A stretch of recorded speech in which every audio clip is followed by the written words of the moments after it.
Assalamualaikum warahmatullahi wabarakatuh. Apa kabar sahabat Amirul Mukminin? Semoga semua dalam lindungan Allah Subhanahu wa taala.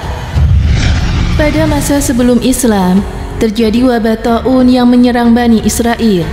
Tepatnya terjadi di kota Damardan atau Mawardan. Adanya wabah tersebut membuat Bani Israel yang menempati daerah itu ketakutan dan melarikan diri dengan tujuan menghindari paparan wabah. Mereka berbondong-bondong pergi meninggalkan daerahnya supaya bisa memperpanjang kehidupannya. Kurang lebih jumlah mereka antara 4.000 sampai 70.000 orang. Sebagaimana dijelaskan dalam tafsir Zalalain, surat Al-Baqarah ayat 243. Mereka berpindah dari daerahnya ke daerah lain yang tidak ada kematian akibat wabah taun.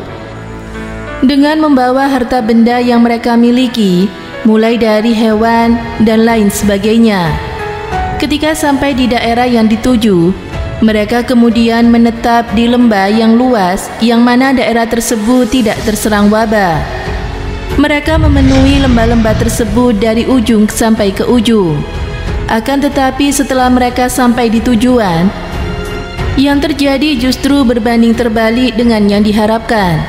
Atas segala kuasa dan kehendak Allah Subhanahu wa taala, alih-alih terhindar dari kematian, dalam waktu yang panjang mereka semua justru tertular wabah dan mati. Malaikat yang diutus oleh Allah Subhanahu wa taala menjadikan mereka semua mayat tidak bernyawa beserta hewan-hewan yang dibawanya. Hingga suatu masa selepas kematian mereka, datanglah seorang nabi dari kalangan Bani Israel yang bernama Hizkil. Nabi Hizkil alaihissalam adalah nabi bagi Bani Israel yang diutus oleh Allah setelah kematian Nabi Musa. Beliau hidup kira-kira pada tahun 591 sebelum Masehi atau setelah Nabi Musa dan sebelum Nabi Dawud.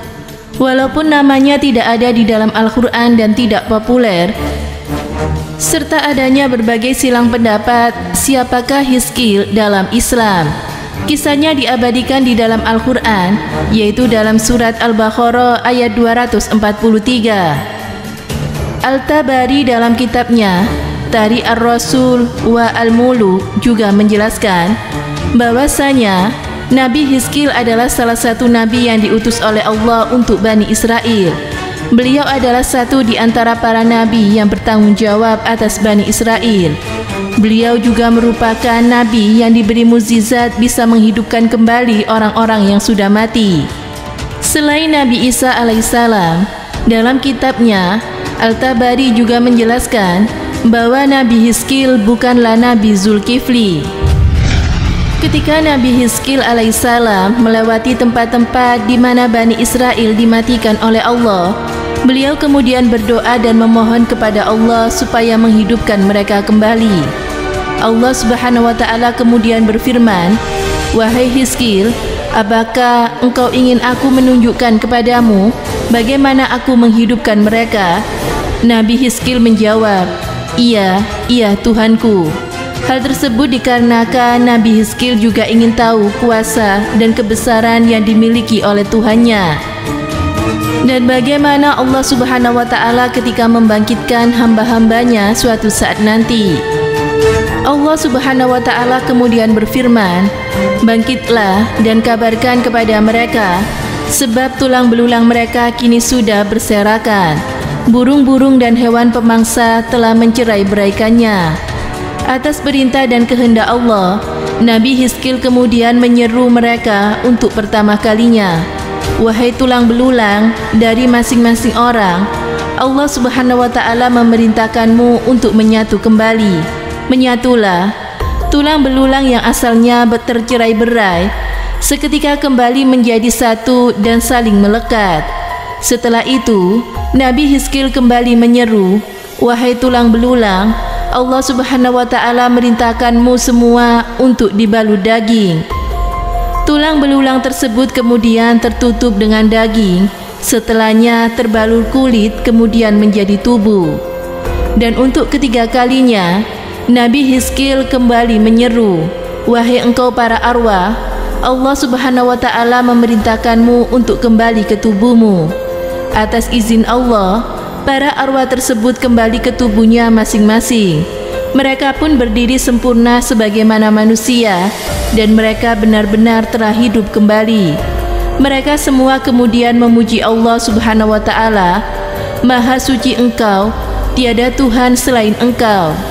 Keadaan yang menimpa Bani Israel karena melarikan diri akibat wabah merupakan salah satu bukti bahwa menghindar dari takdir Allah sama sekali tidak ada gunanya, karena tidak ada tempat berlindung dari ketentuan Allah kecuali kepadanya. Justru hal tersebut bisa menimbulkan murkanya Allah Subhanahu wa Ta'ala. Karenanya, adanya cobaan adalah supaya manusia ridho atas ketentuan-ketentuan dari Allah, bukan malah menghindarinya. Dan setiap tidak akan dapat menghindari kematian, begitupun setiap orang tidak dapat mendahuluinya. Sebab sesungguhnya Allah Subhanahu wa Ta'ala mempunyai karunia dan memberikan banyak nikmat dari berbagai hal yang terdapat di dalam kehidupan umat manusia. Tetapi kebanyakan manusia lupa bersyukur atas nikmat dan karunia yang telah diberikan Allah Subhanahu wa Ta'ala. Semoga dari kisah ini kita bisa mengambil hikmah dan pelajarannya. Semoga bermanfaat. Wallahu a'lam bishawab.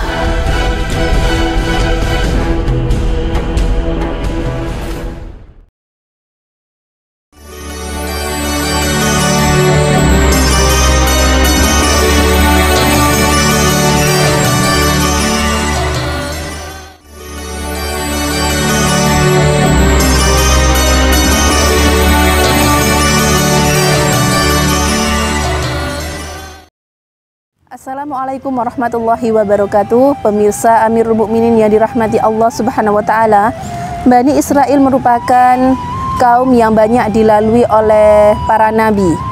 Allah Subhanahu wa Ta'ala mengutus sejumlah nabi untuk membimbing kaum Bani Israel. Selain Nabi Yakub, lalu Nabi Yusuf dan juga Nabi Musa, totalnya ada 12 nabi yang diutus oleh Allah dari 25 nabi. Disebutkan di dalam Al-Quran, Israel sendiri merupakan nama dari Nabi Yakub. Beliau adalah putra dari Nabi Ishak bin Ibrahim. Dari garis inilah lahir keturunan Bani Israel atau keturunan Nabi Yakub. Nabi Yakub memiliki beberapa anak, diantaranya adalah Nabi Yusuf. Kisah Nabi Yusuf tidak lepas dari kisah Bani Israel. Karena berawal dari kisah Nabi Yusuf inilah Bani Israel sempat mendiami Mesir. Kaum Bani Israel mulai berdatangan ke Mesir, berdiam dan menempati wilayah tersebut secara turun-temurun. Diperbudak sampai diutusnya Nabi Musa alaihissalam untuk membebaskan Bani Israel dari cengkaman Fir'aun. Setelah Nabi Musa dan Nabi Harun wafat, kepemimpinan Bani Israel dipimpin oleh Nabi Yahya bin Nun, murid dari Nabi Musa. Bani Israel kemudian banyak dipimpin oleh para nabi seperti Nabi Ilyas, lalu Nabi Ilyasa, lalu Nabi Yunus, Nabi Daud, Nabi Sulaiman, Nabi Yahya, hingga akhirnya Nabi Isa alaihissalam. Al-Quran menyebutkan Bani Israel banyak membunuh para nabi. Ahli tafsir Baidawi, lalu ahli tafsir Baidawi juga menyebutkan beberapa nama nabi yang dibunuh oleh Bani Israel, diantaranya adalah Nabi Yesaya, lalu Nabi Zakaria, Nabi Yahya, dan masih banyak sekali nabi-nabi yang dibunuh oleh Bani Israel. Bahkan mereka membunuh Nabi Isa tapi tidak berhasil. Bahkan mereka berusaha untuk membunuh Nabi Muhammad tapi gagal. Di antaranya seorang Yahudi yaitu bernama Zainab binti Haris yang merupakan beliau membunuh Rasulullah SAW dengan meracuni Rasulullah saat beliau berhasil menaklukkan Khaybar. Rahimakumullah. Wassalamualaikum warahmatullahi wabarakatuh.